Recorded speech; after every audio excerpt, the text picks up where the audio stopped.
The morning sun cast soft light across Kalara Prime's crystal cities. Captain Hana stood on the bridge of her research vessel, watching the peaceful world below. Her people, the Villani, had built their cities from living crystal that grew like plants. The towers swayed gently in the wind, creating music that could be heard from space. Hana's ship was exploring the outer edges of their solar system. They were looking for new minerals and maybe signs of other peaceful life. The Villani had always believed that any species smart enough to travel between stars would be wise enough to choose peace over war. "Captain," said her science officer, "Kelu, I'm getting strange readings from the edge of our sensor range." Hana moved to look at the display. Dark shapes were moving toward their system. They were big, much bigger than any Villani ship. The ships looked rough and dangerous, covered in sharp points and weapon ports. "Try to contact them," Hana ordered. "Maybe they're explorers like us." Kelu worked at his station, sending out greeting signals in every language the Villani knew. The response came back as a harsh growling sound that made everyone on the bridge step back in fear. The alien voice was full of anger and violence. It said words the Villani translation computer could barely understand. Words like conquest and weak prey and glory through blood. "Captain," Kelu whispered, his face pale, "they're not here to explore. They're here to attack." The alien ships moved faster now, rushing toward Kalara Prime like hungry predators. Hana counted at least 50 vessels, each one bristling with weapons she had never seen before. Her own ship had shields, but they were meant to protect against asteroids and radiation, not weapons of war. The first attack came without warning. Bright energy beams struck the orbital research stations above Kalara Prime. The beautiful crystal, structures that had taken decades to grow, were destroyed in seconds. Hana watched in horror as pieces of her world's greatest achievements burned in space. "All ships, retreat to the inner system," Hana broadcast to the other Villani vessels. But it was too late. The alien attackers were everywhere, surrounding them like wolves around sheep. The alien leader's voice boomed across all frequencies. "I am War Chief Thakran of the Brutari Empire. Your world is now our hunting ground. Your people are now our prey. We will take what we want and kill what we don't need." Hana had never heard words so cold and cruel. The Villani had no concept of hunting other intelligent beings. They didn't even hunt animals on their world, living instead on plants and synthetic foods. The Brutari ships began their assault on Kalara Prime itself. They targeted the crystal cities first, turning the beautiful music into screams of breaking stone. Hana could see fires burning on the surface of her homeworld as millions of her people ran in terror. "Captain," came a desperate voice over the communications. It was Governor Yelu from the capital city. "They're not just destroying our buildings. They're hunting our people for sport. They're taking children as trophies. Please, can anyone help us?" Hana felt sick. Her people were artists, scientists, and gardeners. They had never developed weapons because they had never needed them. Now their greatest strength, their peaceful nature, had become their greatest weakness. The Brutari were different. Hana could see it in how they moved, how they attacked. These aliens had evolved to kill. Their ships were built for war, their weapons designed to cause maximum pain and fear. They weren't just conquering the Villani world, they were enjoying. "Kelu, can you access the Galactic Communication Network?" Hana asked. "Yes, Captain, but who would we call?" "We don't know any other species," Hana thought quickly. The Villani had always monitored signals from across the galaxy, hoping to find other peaceful civilizations. They had detected many different species, but had been too afraid to make contact. Now they had no choice. "Send out a general distress call. Broadcast it on every frequency we know. Someone out there must have principles, must believe in protecting the innocent." Kelu worked fast while explosions lit up the sky below them. He sent out a simple message in every language the Villani database contained. The message was desperate and honest. "This is Captain Hana of the Villani Republic. We are a peaceful species under attack by warriors called the Brutari. We have no weapons, no military, no way to defend ourselves. They are killing our children, for sport. They are destroying everything we have built. Please, if anyone receives this message, if anyone believes in justice, help us. We don't want to die. The message went out across space, traveling faster than light to distant stars and unknown worlds. Hana didn't know if anyone would hear it or if they would care, but it was the only hope her people had left. Below them, more cities burned. The Brutari had landed ground troops who were hunting Villani civilians through the crystal forests. Hana could hear the screams over the radio as her people were captured, tortured, and killed. "Captain," Kalu said quietly, "I'm detecting massive explosions in the northern continent. They're destroying the art galleries and museums. They're burning our libraries." Hana closed her eyes. The Brutari weren't just killing her people. They were destroying everything the Villani had ever created or learned. Thousands of years of peaceful civilization were being wiped out in a single day. On a distant world called Earth, in a place called the Deep Space Monitoring Station, Lieutenant Jiho was working his usual night shift. He monitored signals from across the galaxy, looking for anything unusual or dangerous. Most nights he found nothing but static and the occasional pulsar. But tonight was different. His equipment picked up a signal unlike anything he had ever heard. It was desperate, frightened, and completely honest. A species was dying and they were asking the universe for help. Jiho listened to the message 3 times, then called his superior officer. "Admiral Minho," he said into the communication device. "You need to hear this." Admiral Minho arrived at the Deep Space Monitoring Station within an hour of Lieutenant Jiho's call. He was a tall man with gray hair and scars on his hands from his years as a Marine. His eyes were the kind that had seen too much war, but still cared about protecting innocent people. "Play it again," Minho ordered. Jiho replayed the desperate message from Captain Hana. As the Villani woman's voice filled the room, begging for help, Minho's expression grew darker. He had heard many distress calls in his 30 years of military service, but this one was different. This wasn't soldiers calling for backup. This was civilians being hunted for sport. "What do we know about these species?" Minho asked. "I've been researching them, sir," Jiho replied, bringing up data on his screens. "The Villani are a peaceful species. They've never developed weapons technology. Their ships are designed for research and trade only. Look at this." The screen showed images of Kalara Prime before the attack. Beautiful crystal cities that looked like works of art. Gardens that stretched for miles. Schools where Villani children learned about science and music instead of war. "And the attackers?" Minho asked. "The Brutary Empire. They're a warrior culture that expands by conquering other worlds. They keep their conquered peoples as slaves and hunt them for entertainment. Sir, they've destroyed 18 civilizations in the past 50 years. Minho studied the intelligence reports. The Brutari were strong and tough, evolved on a world with heavy gravity and dangerous predators, but they fought like pack animals, relying on fear and overwhelming numbers. They had never faced an enemy that fought back with intelligence and strategy. They think war is a game, Minho said quietly, a sport with rules and honor. They have no idea what real war looks like. Lieutenant Jiho looked confused. "Sir?" Minho turned to face him. "Lieutenant, what's the most dangerous planet in our sector?" "Earth, sir. It's classified as a Class 12 death world. Extreme weather, natural disasters, predators, diseases, toxic, plants. Everything on Earth either wants to kill you or has evolved to survive things that want to kill it." "Exactly. And what did that make us?" Jiho understood now. "The most dangerous species in known space, sir." Minho nodded. "Get me the Defense Council, full emergency authorization, and prepare the Armada." Within hours, Earth's orbital shipyards became centers of frantic activity.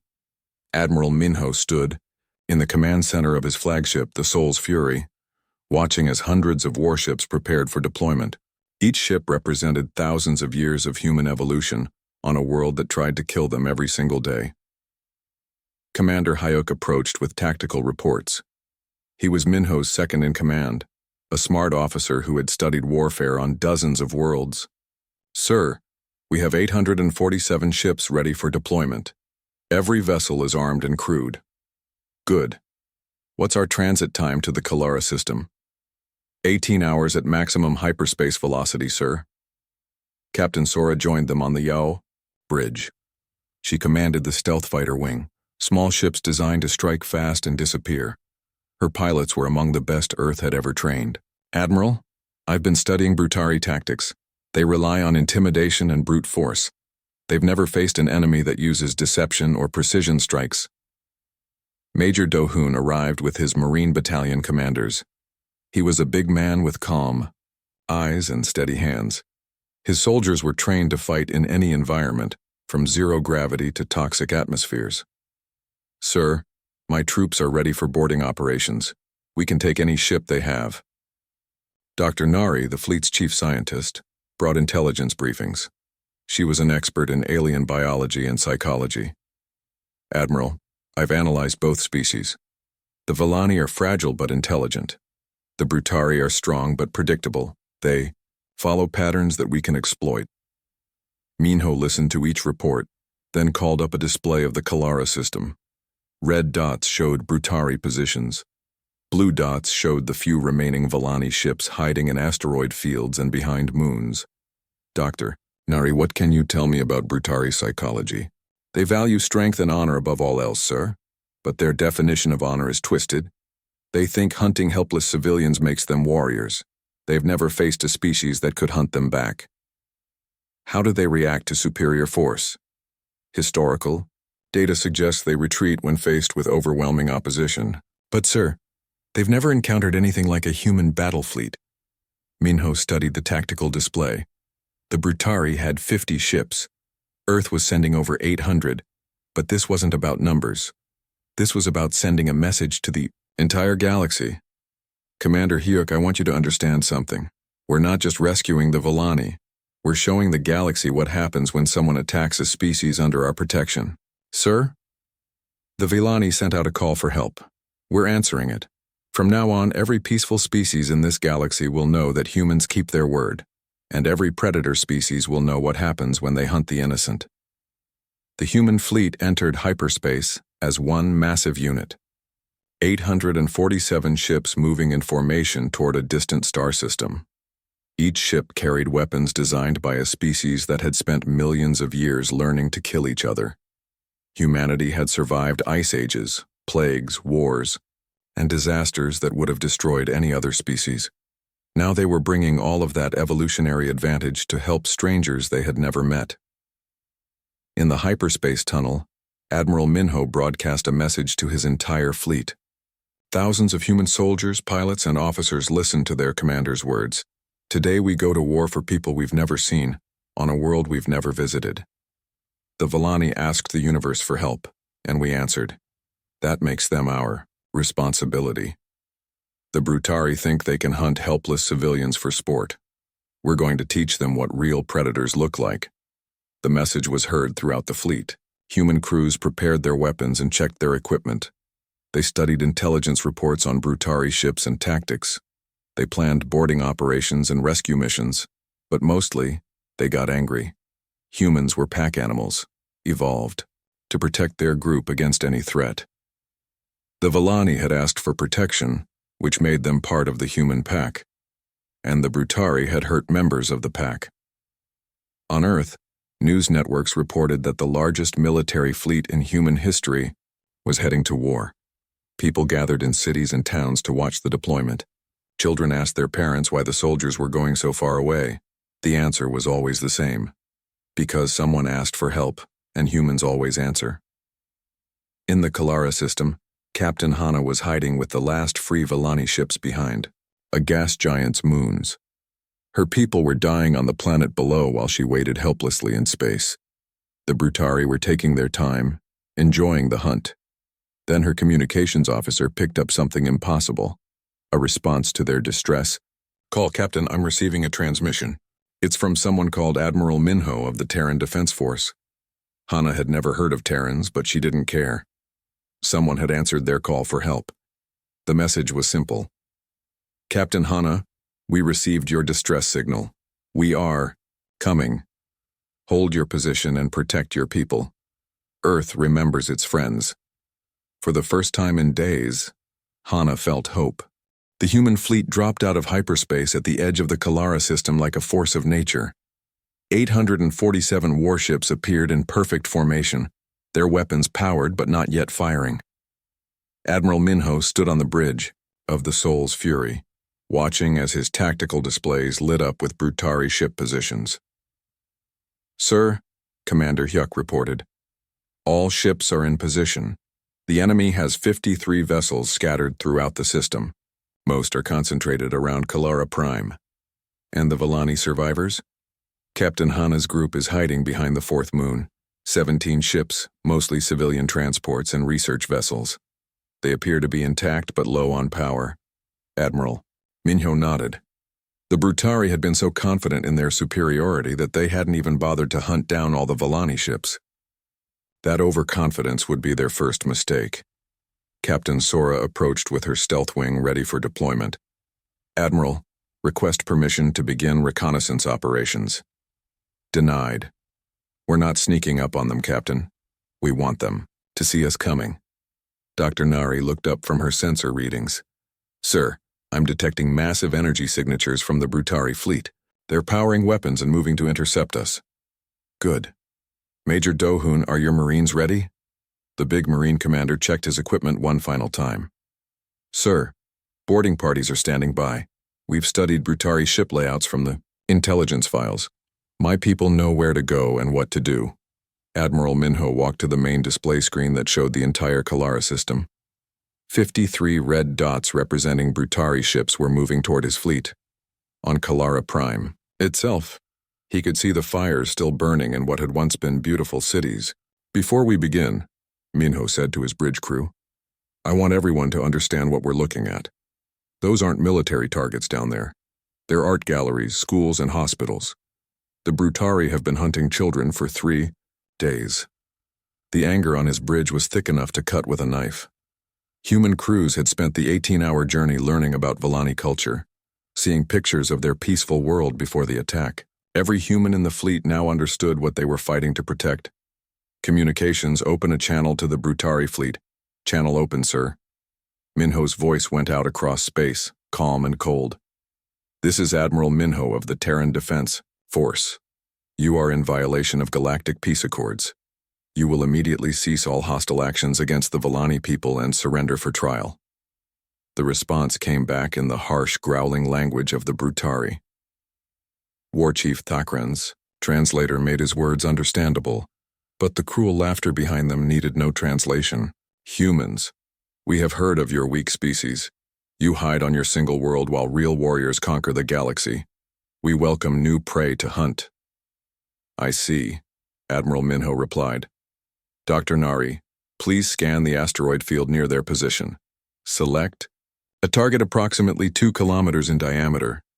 Target selected, sir. Asteroid designated Alpha 7. Weapons, prepare a single kinetic projectile.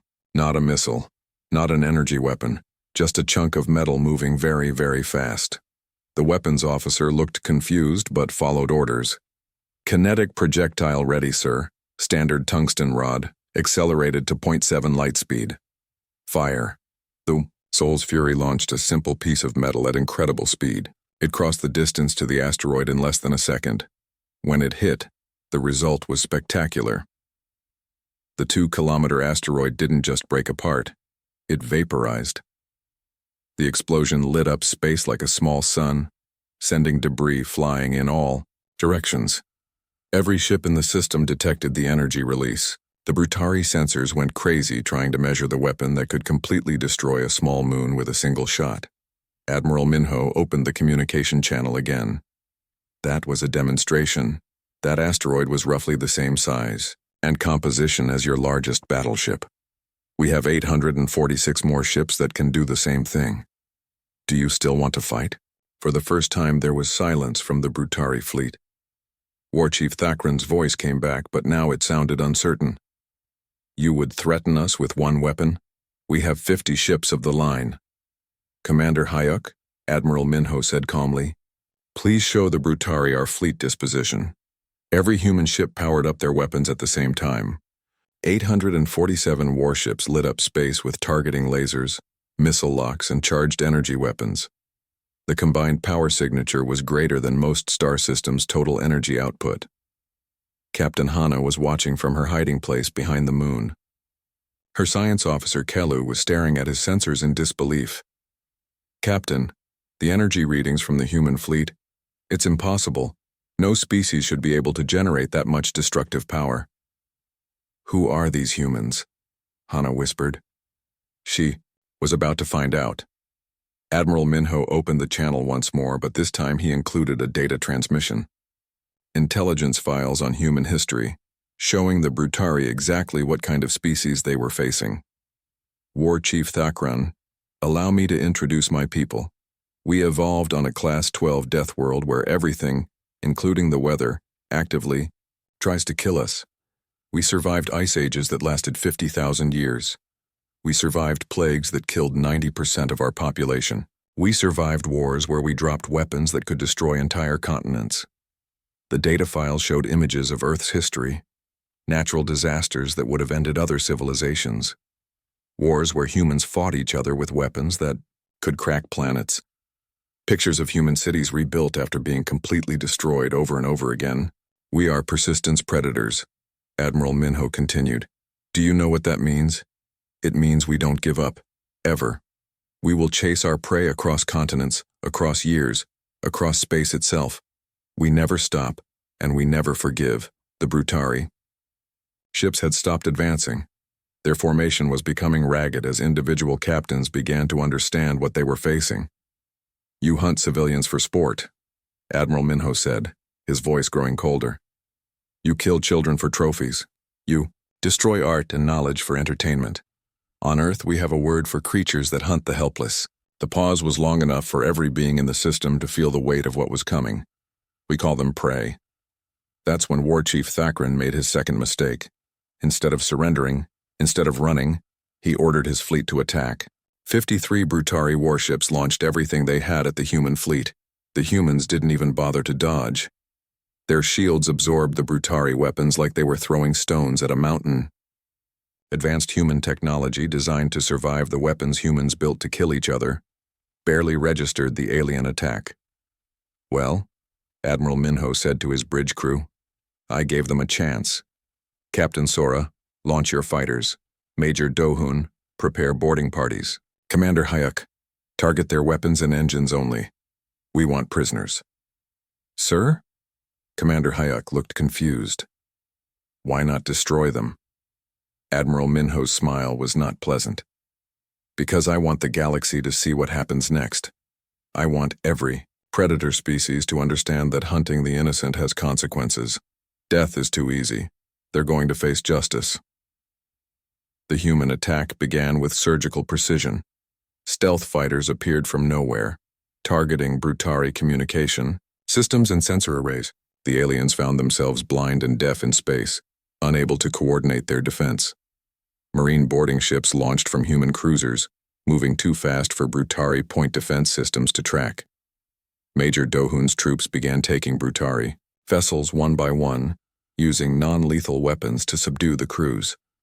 The most terrifying part wasn't the human weapons or their technology, it was their efficiency. The humans moved like they had done this 1,000 times before. Every action was calculated, every strike precisely placed to disable without destroying. War Chief Thakran realized he wasn't fighting warriors like himself. He was fighting something evolution had spent millions of years perfecting. He was fighting apex predators who had learned to hunt as a pack. For the first time in his life, the great Brutari warrior felt afraid. The battle that followed was unlike anything the galaxy had ever seen. The humans didn't fight like the Brutari expected.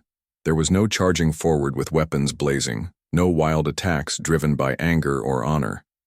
Instead, the human fleet moved, like a living creature, each ship working perfectly with all the others. Commander Hyuk coordinated the attack from his position on the Soul's Fury. He had studied warfare his entire life, learning from every conflict in human history. Now he was putting thousands of years of military evolution to work against an enemy that still fought like wild animals. First wave, disable their communications, Hyuk ordered. Second wave, target engines only. Third wave, prepare boarding, operations. Captain Sora's stealth fighters moved through space like ghosts. The Brutari couldn't see them coming until it was too late. Her pilots used EMP weapons to shut down alien systems instead of destroying them. One by one, Brutari ships went dark, floating helpless in space. "This is Blue Leader to command," Sora reported over the radio. "Brutari flagship is disabled. All communication systems are down. They can't coordinate their defense anymore. Major..." Dohun watched the tactical display as Brutari ships became isolated targets. His Marines were ready to board them, but first the humans needed to deliver a different kind of attack. A psychological one. "Dr. Nari," Admiral Minho called, "begin broadcasting the evidence files." Dr. Nari activated the most powerful communication system in the human fleet. The transmission went out to every ship in the system, including the Brutari, vessels, and the hiding Villani survivors. But this wasn't a normal military broadcast. It was footage of what the Brutari had done on Kalara Prime. The humans had recovered the recordings from Villani security systems and survivor accounts. They showed Brutari warriors hunting Villani children through the crystal forests. They showed alien soldiers destroying hospitals and schools for entertainment. They showed the brutal torture of civilians who had never hurt anyone in their lives. But the humans did something the Brutari had never experienced. They broadcast the footage back to the Brutari ships with commentary in their own language. "This is what you call honor?" Admiral Minho's translator spoke in perfect Brutari. "You see this child running from your warriors? She was 6 years old. She was hiding in a school when you found her." The footage continued, showing more and more evidence of Brutari cruelty. But with each scene, Admiral Minho's voice asked the same question. "Is this your strength? Is this your glory?" On the Brutari ships, crews watched in uncomfortable silence. Many of them had participated in the attacks. They had thought it was glorious conquest, the natural right of the strong over the weak. But seeing it replayed by their enemies, hearing it described with cold facts instead of warrior songs, made it look different. It looked like murder. "Continue the assault," Admiral Minho ordered. "But I want every Brutari to understand exactly what they did before we capture them." Major Dohun's Marines began their boarding operations. The big Marine commander led the assault on the Brutari, flagship personally, his soldiers moving through the alien ship like professionals. They used stun weapons and gas grenades instead of bullets and explosions. "Secure the bridge," Dohun ordered his squad leaders. "Take prisoners, not trophies." The difference was important. The Brutari fought for personal glory and the right to brag about their victories. The humans fought to accomplish a mission. When Brutari warriors tried to make heroic last stands, human Marines simply waited for the sleeping gas to take effect, then tied them up.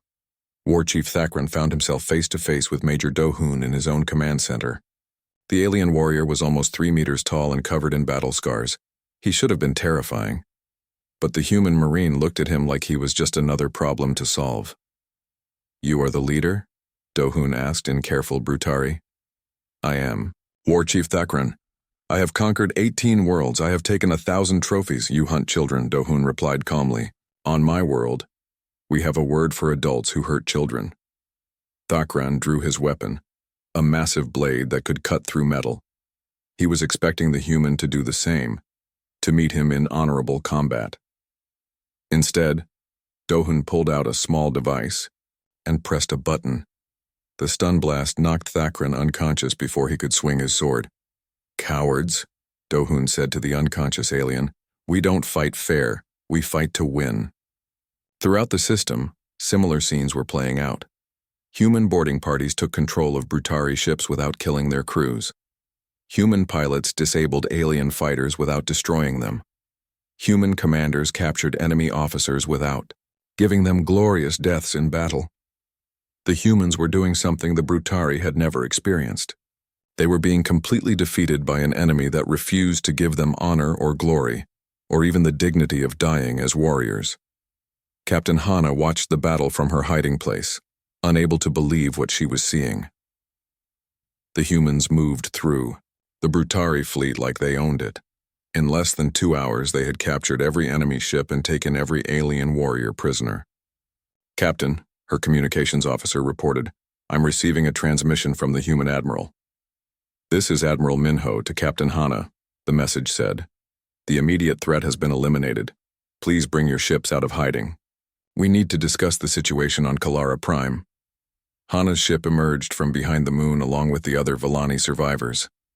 As they approached the human fleet, she got her first close look at the ships that had saved her people. They were beautiful and terrible at the same time, sleek hulls covered in weapons, built by a species that had learned to kill everything on their own world before reaching for the stars. Each ship was a work of art, dedicated to the science of warfare. Dr. Nari to Captain Hana came another transmission. "We need to understand the situation on your world. How many of your people are still alive down there?" Hana's science officer had been monitoring the planet throughout the battle. "Perhaps 2 million survivors out of 50 million total population. Most are hiding in underground shelters or remote areas. The Brutari have control of all major cities." "Not anymore," Admiral Minho's voice cut in. "Major Dohun, prepare your Marines for planetary assault. We're going down there to finish this." The human response was immediate and overwhelming. Dropships launched from the fleet carrying thousands of Marines. Fighter squadrons provided air support. Heavy weapons teams prepared to assault Brutari ground positions, but the humans had one more surprise for their enemies. All captured Brutari personnel, Admiral Minho broadcast on their ship frequencies, are required to watch the following presentation. What followed was a complete education in human military history. The Brutari prisoners were shown footage of human wars, human weapons, and human tactics. They learned about the siege of Leningrad, where humans survived 900 days of starvation rather than surrender. They learned about D-Day, where humans crossed an ocean to fight tyranny. They learned about dozens of conflicts where humans had faced impossible odds and refused to give up. "This is what we do to enemies who threaten innocent people," the narrator explained. "We hunt them across space and time. We follow them to the ends of the universe. We never stop and we never forget." The presentation ended with footage from Kalara Prime, showing Brutari warriors hunting Villani children. But now the prisoners understood who they were really fighting. They weren't fighting another warrior species.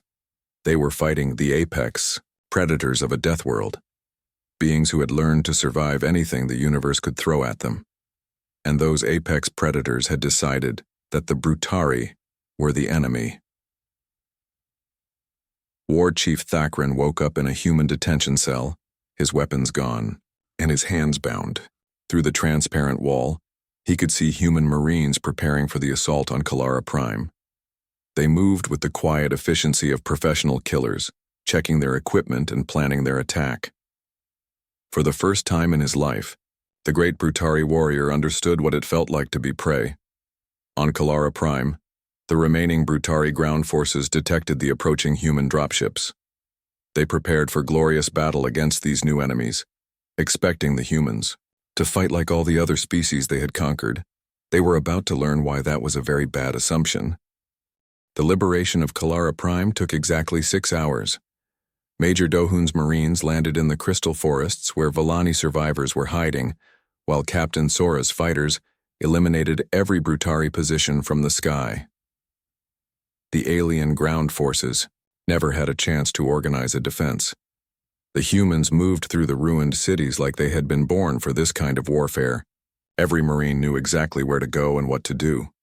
They rescued Villani civilians from hiding places, captured Brutari warriors alive, and began the process of restoring order to the devastated world.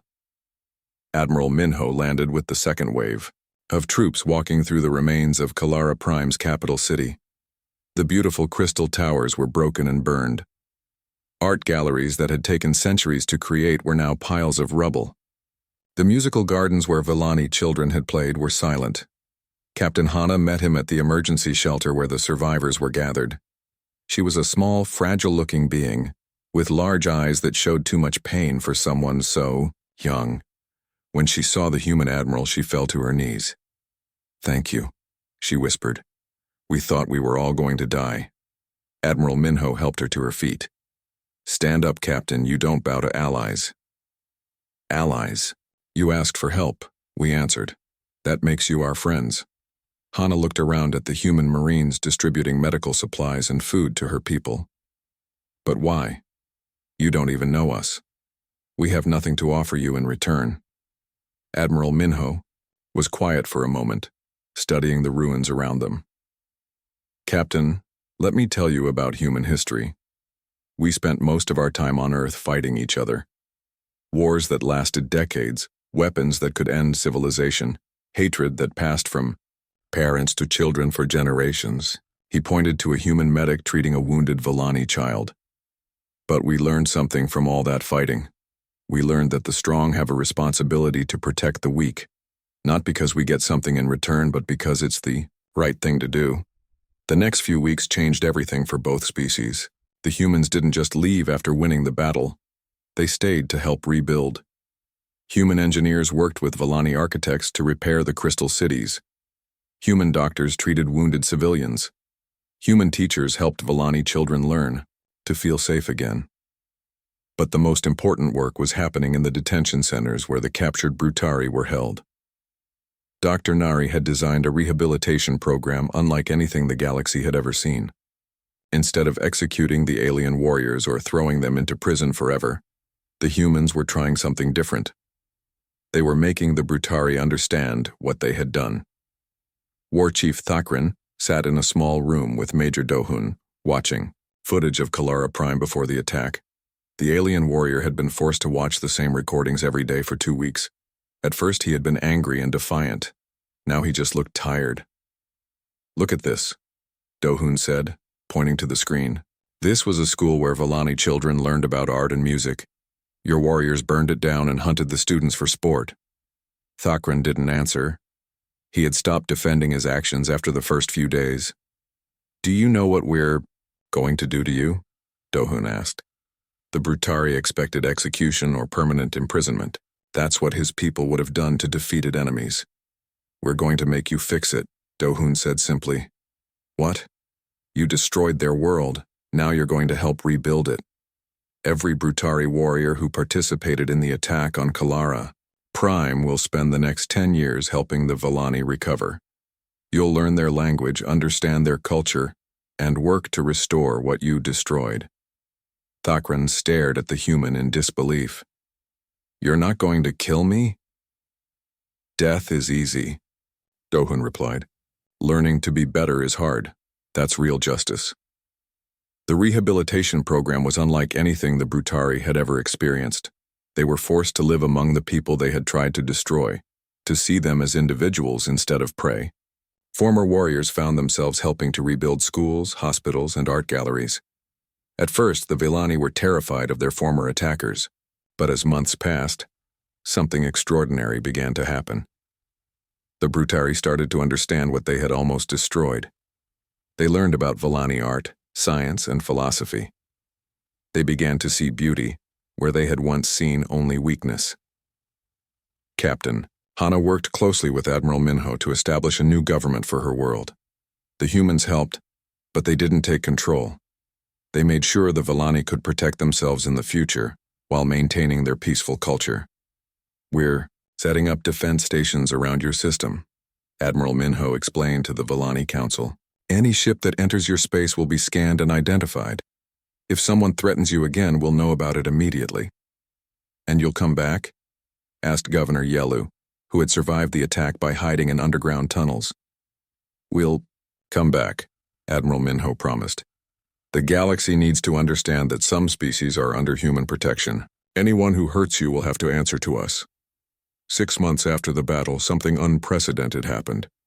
A former Brutari warrior named Grax approached Captain Hana with a request. He had been working to rebuild a school that his unit had destroyed, and he wanted to know more about the Villani children who had died there. "I want to understand what they were learning," Grax said through a translator. "I want to know what dreams we killed when we burned this place." Hana showed him the school's records, pictures of young Villani students working on art projects, learning about distant stars, writing stories about exploring the galaxy. These weren't the weak prey animals that Brutari culture had taught him to see. They were intelligent beings, with hopes and dreams and potential that had been lost forever. Grax spent the rest of the day sitting in the ruins of the school, holding pictures of children he would never be able to apologize to. The story of Kalara Prime spread throughout the galaxy. Other species heard about the humans who had traveled across space to protect strangers. They learned about the aftermath, where the victors had chosen rehabilitation over revenge. Some species were inspired by the human example. They began reaching out to their neighbors, offering protection and friendship instead of conquest or exploitation. Other species were terrified. The predator races that survived by attacking weaker civilizations suddenly realized they might face consequences for their actions. A year after the battle, Admiral Minho received a transmission from the Galactic Council, inviting humanity to join as a member species. The message was formal and diplomatic, but everyone understood what it really meant. The galaxy wanted the humans on their side. The formal ceremony took place on Kalara Prime, in a crystal amphitheater that had been rebuilt by Brutari workers under Villani supervision. Representatives from dozens of species attended, watching as Captain Hana presented Admiral Minho with a crystal sculpture that sang in the wind. "This represents the friendship between our peoples," she said. "It will play music as long as the wind blows, just as our alliance will last as long as beings need protection from those who would harm them." Admiral Minho accepted the gift, then gave his own speech to the assembled delegates. "Today, humanity accepts the responsibility of galactic membership. We offer our protection to any species that chooses peace over war, creation over destruction, hope over fear. But we also send a message to those who prey on the innocent." He paused, making sure every delegate understood his words. "We are the children of a death world. We survived everything our planet could do to us, and we learned to survive each other. We are persistence predators who never give up and never forget. If you harm those under our protection, we will find you. We will stop you, and we will make sure you understand exactly what you did wrong." The final scene of the story took place in the rebuilt school, where Grax had discovered the pictures of dead children. The former Brutari warrior was now teaching Villani students about engineering, helping them design new cities that could be both beautiful and strong. One of the students, a young Villani girl named Kira, raised her hand with a question. "Teacher Grax, why did your people attack us?" The former warrior thought carefully before answering. "Because we were taught that strength meant hurting others. The humans showed us that real strength means protecting others." "Are the humans our friends now?" Grax looked out the window at the human patrol ships orbiting overhead, keeping watch over the peaceful world below. "Yes," he said, "and that means you're safe." In his final report to Earth Command, Admiral Minho wrote, "Mission accomplished. The Kalara system is secure, the Villani people are rebuilding, and the galaxy understands that humanity keeps its promises. We have proven that apex predators can choose to be protectors instead of destroyers. The universe is a little bit safer today because someone asked for help, and we answered." The report was filed in the archives of human history, next to records of every other time humanity had chosen to fight for those who couldn't fight for themselves. It was a reminder that being the most dangerous species in the galaxy also meant having the power to choose mercy, and sometimes that mercy came with the promise of overwhelming violence for anyone who threatened the innocent. The galaxy had learned its lesson. Humanity had found its place among the stars. In the crystal cities of Kalara Prime, Villani children played safely while human ships kept watch overhead.